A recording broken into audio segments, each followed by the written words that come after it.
All right, thank you very much, Press.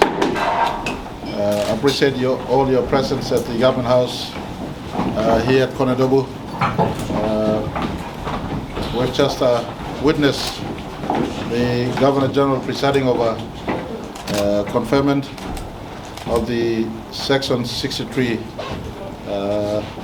letter of invitation to the party that has performed the best in terms of returning the highest number in this general election.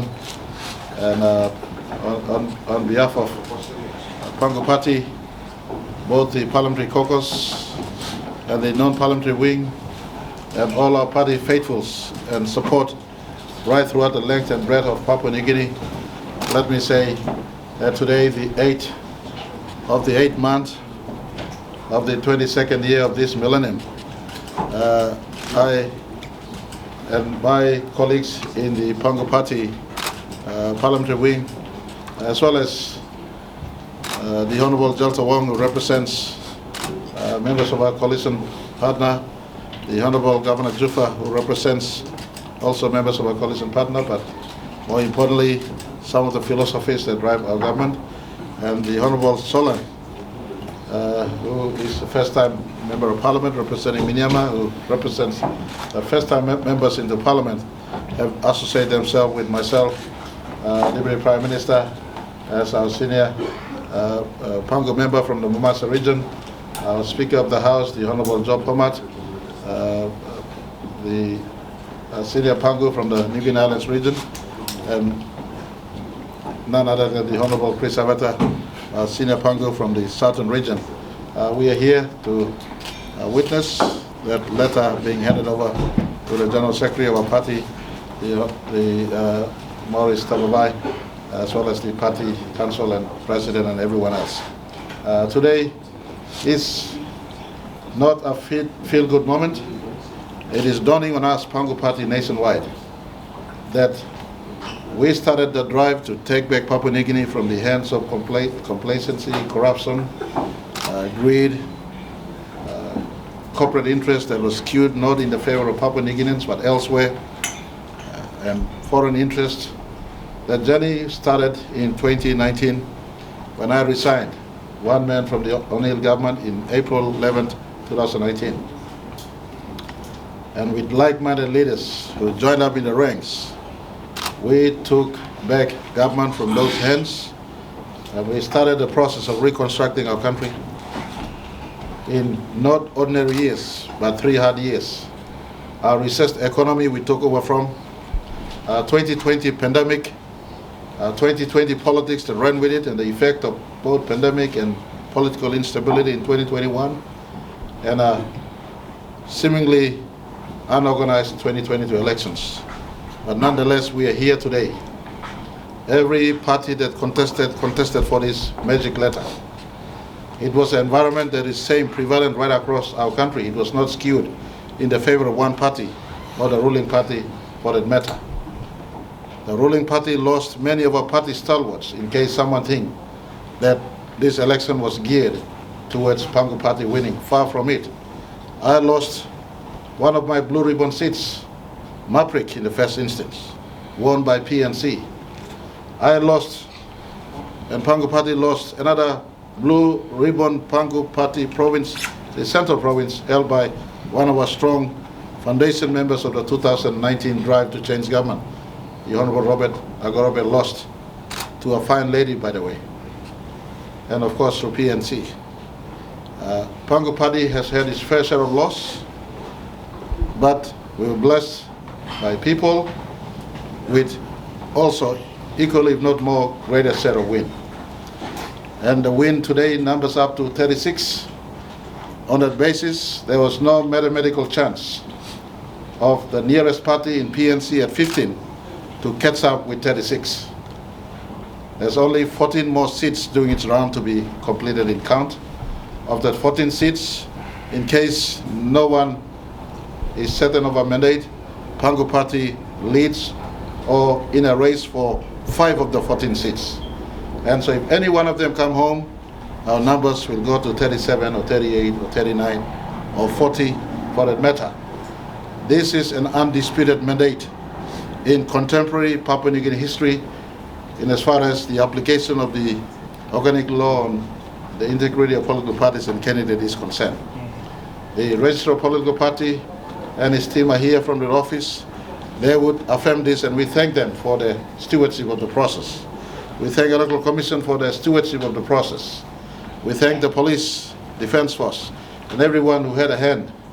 In as far as national government was concerned, on record, led by Pangu Pati, we dispensed over 600 million kina earlier, much earlier than previous government's dispensation of money to fund an election. We returned much earlier, so we've washed our hands clean of the electoral process. It is a process that Electoral Commission supervises with no direct influence from the executive government. And as far as we are concerned, we gave them money. They were supposed to run a good election. Whatever the outcome is, the prevalent condition was same for all parties. We lost some, we gained some.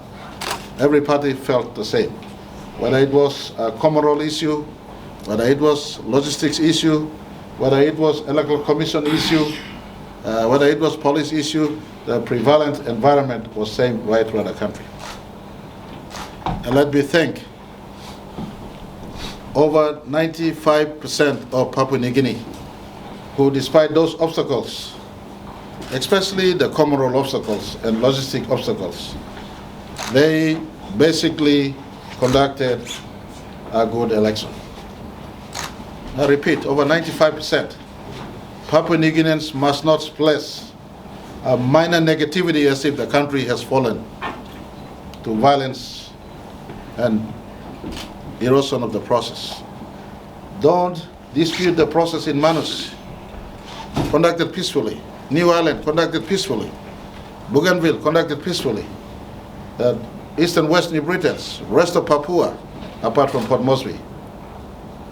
Rest of Mamase, apart from the two electorates in Marape that had failed candidates sabotaging at a process of count. And I repeat, failed candidates sabotaging at a process of count. And for rest of Highlands, Eastern Highlands, despite the issues of count that is still going on and many of the deficiencies of the system and the environment, majority delivered and showed up to the process of making themselves count in as far as vote is concerned. Chimbu province, many put as a red flag province because of 2017 experience. I repeat, 2017 experience. Chimbu province ticked off and is ticking off. To all the Chimbus, you hold your head high. Your government is inclusive. You are in the fray. You're in the picture. To Wagi Valley, to Western Highlands, to Hela province. Everyone else thought Hela would fail. I got media who were observing the process. Hela ticked off as the easiest. And of course, Enga province, the majority went okay, but there were one electorate in Enga province who faced illegal activities. The electoral commission will decide upon that. There were a few other electorates that had issue with logistics and transportation, one or two. The electoral commission has made its decision known as to what is the end result. And for those candidates who contested, who feel that they have element of grief in them, well, the place to resort to settling your grief and dispute is again found in the process of law. Our country's legal system and our laws allows for your disputes to be presented before a competent court of disputed election petitions. You then can bring your grievances before a court. The returning officer is not the magistrate. The electoral commissioner is not the magistrate. The magistrate and the judges are there waiting to hear your issues. But for the moment, we are so thankful. Papua New Guineans, we and Pangu alone can fully understand you. Pangu is the mother of this country. It was Pangu at 1975 that birthed this country. Pangu gave this country's constitution. Pangu carved out this country's sovereignty and the borders we have today. Pangu established the three arms of government we have today. Pangu wrote the fundamental foreign policies we have today. It was Pangu at 75. It was Pangu leading up to 75 that prepared our nation for nationhood. one people, one country, one nation, despite the diversity of tribes and linguistic diversity that we have today. The blend was put together under leadership of Pangu Pati with support by other parties in and around the independence period. Today, 46 going 47 years on, Pangu again gets the mandate from the people and not on the floor of parliament. It is an affirmation of the present leadership's cry to take back Papua New Guinea, take greater control of our resources, to ensure that our people are not left behind. Every region, every citizen, every child is growing together with equal opportunity in infrastructure, connectivity, in educational opportunities, in health services, in the ambience of a lawful and law and order environment, as well as in economic opportunities that are available in this blessed country called Papua New Guinea. We now have received the mandate from the people. I just want to inform Papua New Guineans, the greater the responsibility, the greater the mandate, the higher and greater the obligation on those of us elected into office to give back the trust you've given to us. This is a trust that is only conferred once in every 5 years. Pangu happens to be the most popular party, not just in 2022. We received the mandate in 1982. We had the blessing and mandate at 1975, at 77, at 1982, at 1987, at 1992. We only did not form government in 1997 despite the Honorable Chris Haiveta getting the highest number in 1997 election. So Papua New Guineans, we are not children of idiocy. We know exactly what we want to do for our country. Pangu has that mandate. Today we will go back into Lolowata, consolidate on 82 plus membership that are in retreat in Lolowata at the moment. We'll come to Parliament tomorrow to ensure Pangu sits in its rightful place based on our people's mandate. But I just want to encourage Papua New Guineans, it's not time for division anymore. We've told our Pangu Party led camp and retreat in Lolowata, no more blaming the past. We will work on correcting and moving forward into the future, starting based on the start that we started in 2019, we will carry on this into the future. Chief amongst our responsibility is to look at the systems of government we have and the processes we have that has carried us thus far. Over the last 46 years, the processes have eroded and not been strengthened over time. Just like a house that sometimes needs maintenance because it has been there for so long with no maintenance, just like a car that has been used over time that needs oil and greasing and refixing. Papua New Guinea is 47 years old. We will not reinvent the wheel too much. We'll bring in new policies to blend with what we want to do, consistent with what we are doing today, but more importantly, based on the rich history that Pangu has with the story of Papua New Guinea, uniting our country, making change where it matters most, and bringing services to all parts of our country. We give commitment. And I hear many issues on the electoral process. Biometric, common roll update, and census will take place 2023. So every Papua New Guinean who has an issue with the current process, don't be ignorant when census is required of you. Step out, get yourself enrolled, get yourself counted, right across the length and breadth of your country. Enroll through a census that will take place in 2023.